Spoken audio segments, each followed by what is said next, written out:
I've tried to start this video now 5 times, and because I have twitchy fingers, I keep clicking outside of the recording box and screwing it up. So, fifth time's a charm. Maybe we can actually get it to work now. We're doing Bandit Level 13, Over the Wire, Capture the Flag, War Games. And first things first, we got to get our password from our notes and log in and not screw up the video anymore. All right. Highlight. Control V. Copy. Great. All right. We're in. Let's check out the challenge and see what we got going on this time. Can you see the entire page? No, you can't, because I chose to video clip my terminal and not the entire page. But that's okay. I'm going to read it to you anyways. So Bandit level 13 to 14. The password for the next level is stored in Etsy bandit_pass/bandit14 and can only be read by user bandit14. For this level, you don't get the next password, but you get a private SSH key that can be used to log into the next level. Look at the commands that logged you into previous Bandit levels and find out how to use the key for this level. So here's the thing. If you, and again, helpful reading material. Look at that, SSH down here. So we can click on it, open it. Did it open in a new page? No, it did not, but that's okay. A new tab. I know how to talk. I'm fine. So here's the thing. SSH, as you read this, you'll understand that there's also public and private keys. Oftentimes we log in through SSH using a username and a password, just like you'd log into any other computer system or terminal. But you can also log in with keys. A lot of people use even certificates to log into like VPNs for company resources, right? So the public and private keys, the public key is what is saved on the remote server. So if you're going to SSH into a remote server using keys, the public key is for the user is what's saved on that remote server. And then the user uses their private key to be able to log in. So you have to submit a private key. And really, a quick Google search, there's 2 Google searches that we want to perform. Okay. So the first one is just how do we submit a key to log in through SSH? And it's got it right here. It's SSH-I path to the private key and then the username at the remote host. And we'll also need to do -P because we're supposed to log in through port 2220 as we have been whenever we SSH into the Bandit Capture the Flag. This is the other thing. I Googled how to find your SSH private key. The SSH private keys are stored in a hidden directory named .ssh within your user's home folder. Okay, so that's important. So we need to get to the next level with a private SSH key.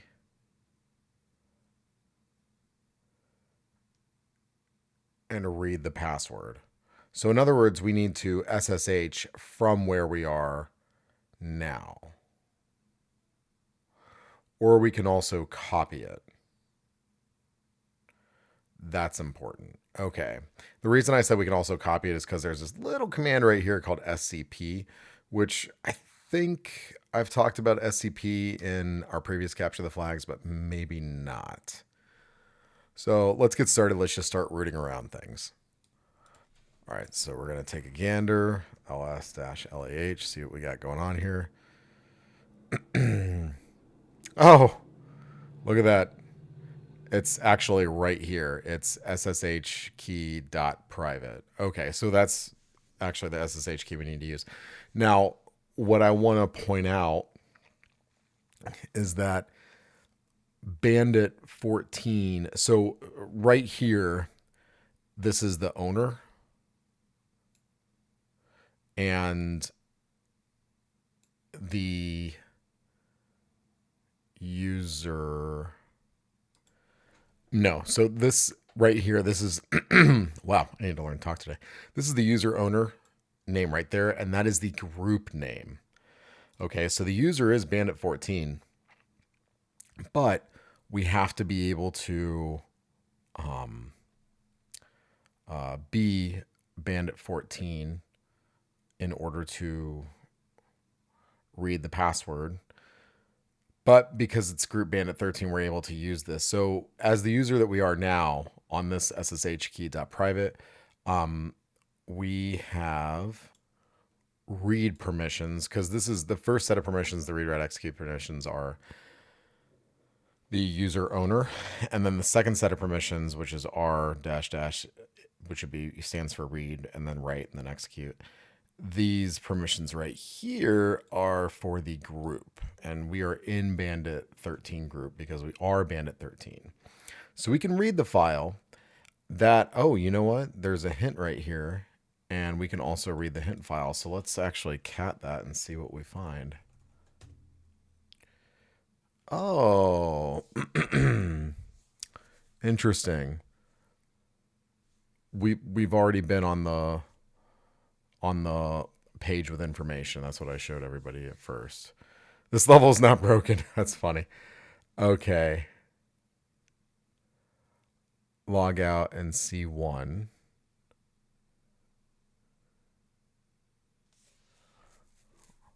Interesting. Okay. So one of the things that I'm going to show you is what's called SCP. Okay. SCP stands for Secure File. It's Secure Copy Protocol, I think is what it stands for. But it's basically being able to copy a file through SSH.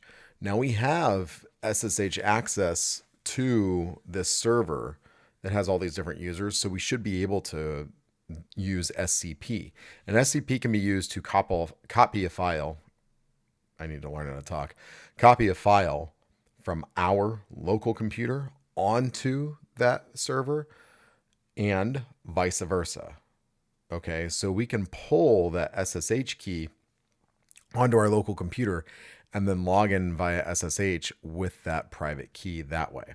Okay, so I'm showing you the MAM page for SCP. You can also just Google SCP syntax to see what it looks like, because this is a very long. This is very long, and it also doesn't give me the syntax that I want.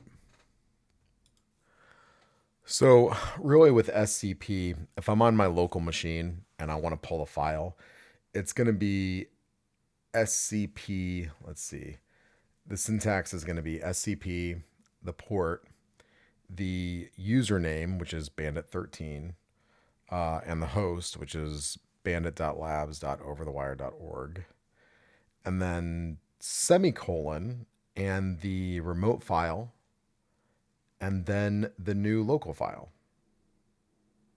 Okay. I know it sounds crazy, but you'll see what I mean. Now, real quickly, I did a print working directory, PWD, just to show where we are so I can reference it when I try to pull the file.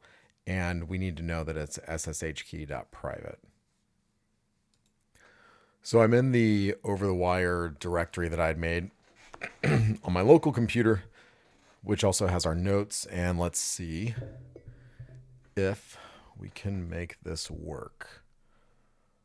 So we're going to do SCP, and the username is bandit13 at, oh, I need to put in the port. Whoops. Dash P2220. It's bandit13 at bandit.labs.overthewire.org,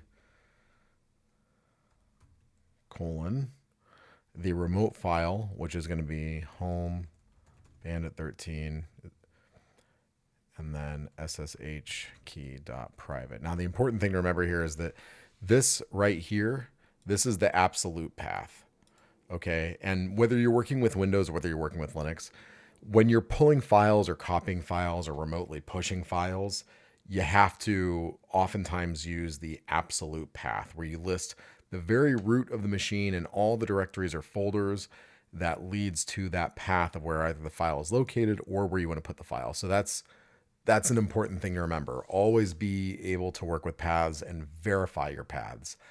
I have messed up on capture the flags. I've also messed up on a pen test because I did not verify the path of where I was placing an exploit file.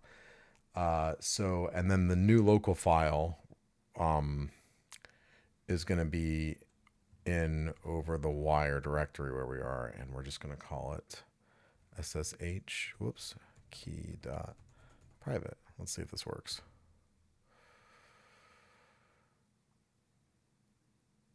Well, I know there's no such. Okay. What did I do wrong?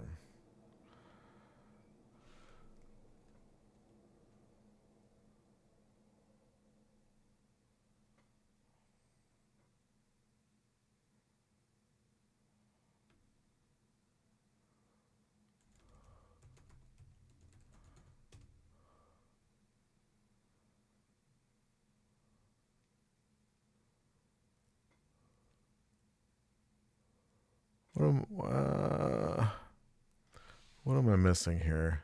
Something's wrong with the syntax. Remember, I told all of you I would show you even when I messed up. Okay, let's just try it. Whoops. Let's try it like this.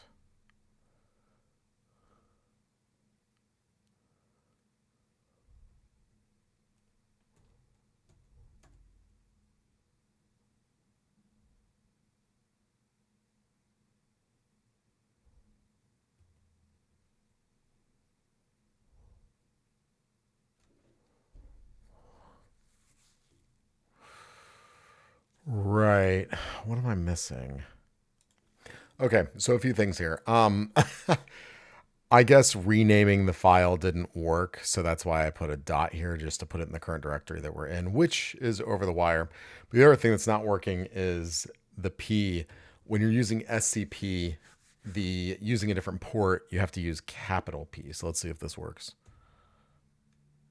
There we go. And we need the password.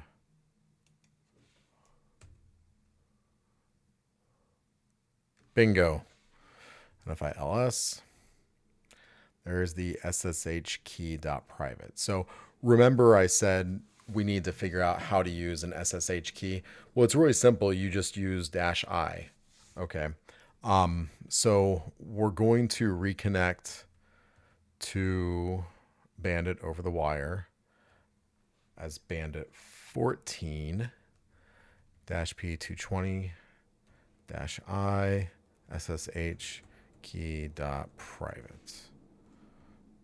Let's see if this works.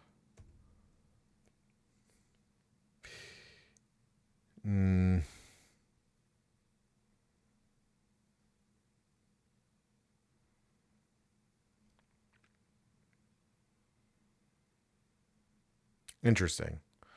So the private key will be ignored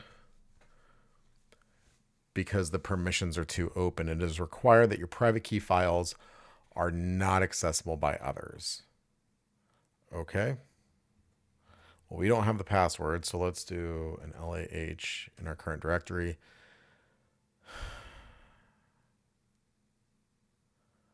Okay, so the SSH key.private cannot be read by others. So let's change that.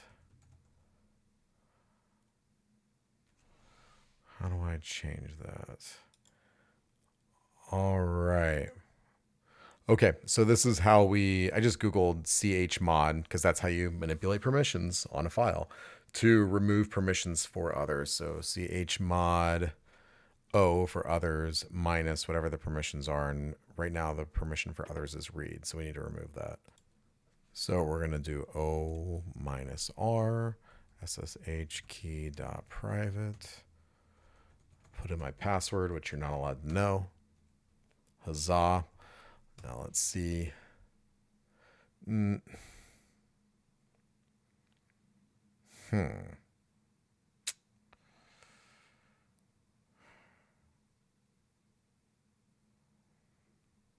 That's confusing. What's going on here?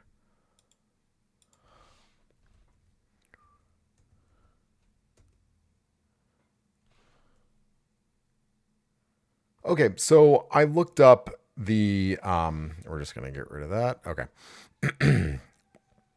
So I did some research on unprotected private key file, the warning that I got, and what it's telling me is that really you should change it to chmod 700 on this file on my local computer, because chmod 700 gives me, as the owner user, read, write, execute, and everybody else gets nothing. So let's try that. 700.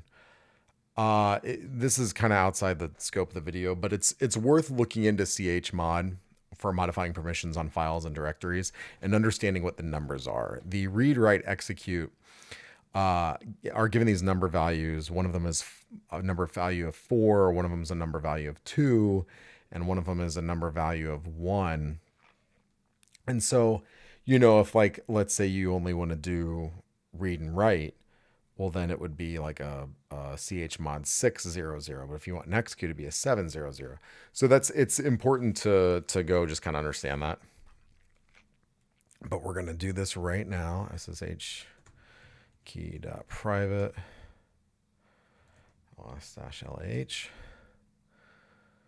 Okay, I think that fixed it. Now let's try logging in with it. What do you know? Now we're logged in as Bandit 14. Okay, so looking back at this, the password is stored in Bandit Etsy, bandit_pass, and Bandit 14.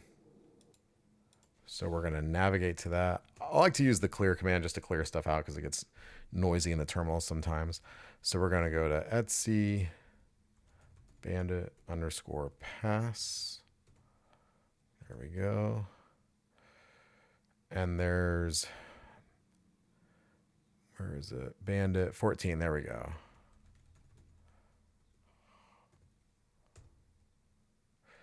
And that is the password to be able to log in to Bandit 14. Whoops. And there you go. We beat Bandit 13. You got to understand SSH and how to use a SSH key, a private key, instead of just a password with a username. You got to understand how to use SCP, even though I fumbled it. And we also got to understand user permissions on files to be able to use it, and just a little bit of troubleshooting, some error handling. So I didn't completely screw it up. I almost screwed it up. I screwed it up a little bit, but I have something called Google that helped. So that's that. And we're going to add this password to our notes, and everything's just going to be great.